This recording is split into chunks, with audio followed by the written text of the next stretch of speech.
સાળંગપુરના કષ્ટભંજન હનુમાનજી મંદિર ખાતે આજે શનિવારના પવિત્ર દિવસે દાદાને શીતળતા મળે તે માટે મોગરાનો શણગાર કરવામાં આવ્યો હતો. સાથોસાથ અન્નકૂટ પણ અર્પણ કરવામાં આવ્યો હતો.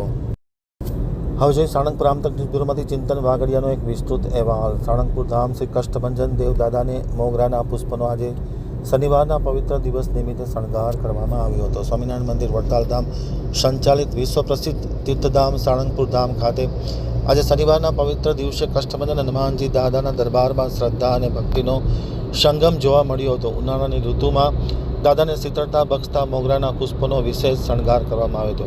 શાસ્ત્રી સ્વામી હરિપ્રકાશ દાસજી અથાણાવાળાની પ્રેરણા તથા કોઠારી સ્વામી વિવેક સાગર દાસજીના માર્ગદર્શન હેઠળ દાદાને મોગરાના ફૂલના અત્યંત કલાત્મક વાઘા ધરાવવામાં આવ્યા હતા. સિંહાસનને મોગરા અને ગુલાબના સુગંધિત પુષ્પોથી સુશોભિત કરવામાં આવ્યું હતું. સવારે 5:30 કલાકે મંદિરના પૂજારી દ્વારા આરતી અને સાંજે 7 કલાકે શાસ્ત્રી સ્વામી હરિપ્રકાશ દાસજી અથાણાવાળા દ્વારા શણગાર આરતી ઉતારવામાં આવી હતી. કેરીઓનો અન્નકૂટ દાદાના ચરણે અર્પણ કરવામાં આવ્યો હતો. શનિવારનો દિવસ હોય મોટી સંખ્યામાં ભાવિકો દર્શનનો લાભ લઈ ધન્ય બન્યા હતા.